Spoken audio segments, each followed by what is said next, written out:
பாடம் 1.2 கவிதை பட்டிமன்றம் வினா விடை பகுதி 5ஆம் வகுப்பு தமிழ். கற்பவை கற்றபின் வினா விடை அறிவு பண்பு இவற்றில் எது சிறந்தது என நீ கருதுகிறாய்? விடை அறிவு பண்பு இவற்றில் அறிவே சிறந்ததாக கருதுகிறேன். 2. அறிவுதான் முன்னேற்றத்தின் ஆணிவேர். கருத்து விடை அறிவுதான் முன்னேற்றத்தின் ஆணிவேர் என்பது உண்மை. மனிதனின் அறிவுதான் அவனை சிந்திக்க வைத்து இன்று நாகரிகமான மனிதனாக உருவாக்கியது. ஆதிகால மனிதன் படிப்படியான அறிவு வளர்ச்சியால்தான் இன்று மாற்றம் கொண்டு உலகம் ஆள்கின்றான். 3. நாட்டின் ஊரின் வீட்டின் வளர்ச்சியில் பெரும்பங்கு வகிப்பவர்கள் நல்லவர்களா வல்லவர்களா? வகுப்பறையில் சொற்போர் நிகழ்த்துக நல்லவர்கள். வணக்கம். காசியபன், தங்கை பெரியார், சுவாமி விவேகானந்த் ஆகியோர் நங்கள் நற்பண்புகளால் சிறந்து திகழ்ந்தவர்கள். நாடு வீதல பெரும் தீய வழிகளில் மக்களைச் செல்லாமல் நல்வழி காட்டி உயர்த்துவதால்தான் நம் நாட்டின் வளர்ச்சி அடைந்துள்ளது. எனவே நாட்டின் வளர்ச்சியில் பெரும்பங்கு வகிப்பவர்கள் நல்லவர்கள் வல்லவர்கள். வணக்கம். சர் சி வி இராமன், கணித மேதை இராமானுஜம், டாக்டர் அப்துல் கலாம் ஆகியோர் வல்லவர்கள். தங்கள் கண்டுபிடிப்பால் உலகமே போற்றும் வண்ணம் நம் நாடு அறிவியல் துறையில் உயர்ந்து இருக்கின்றனர். எனவே நாட்டின் வளர்ச்சியில் பெரும்பங்கு வகிப்பவர்கள் வல்லவர்கள். மதிப்பீடு சரியான சொல்லை தெரிவு செய். நற்றமிழ் நன்மை தமிழ். உலகம் குறிக்காத சொல் வானம். அறிவு ஆயுதம் அறிவாயுதம்.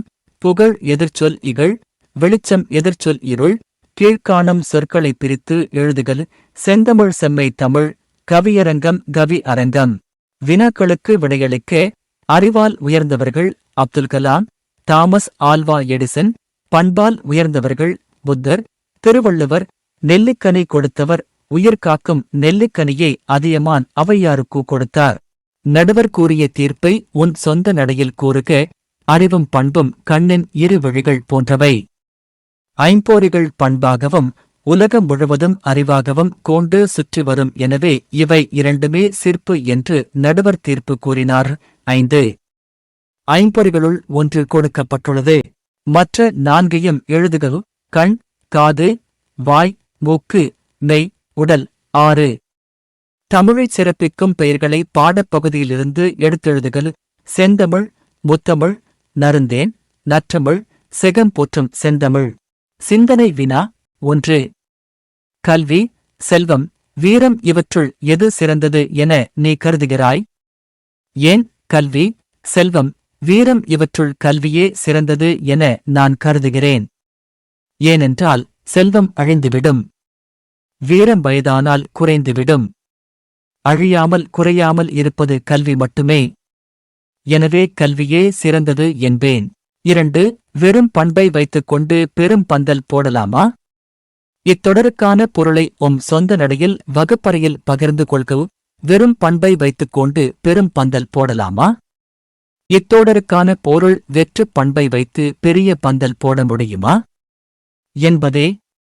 வெறும் பண்பை வைத்துக்கொண்டு கேற்று பந்தல் போட முடியாமல் போகலாம். ஆனால் வாழ்க்கைப்ப பந்தல் போடலாம். முடிவு அறிவும் பண்பும் இரண்டும் வளர்த்துக் கொள்வோம். நன்றி மாணவர்களே.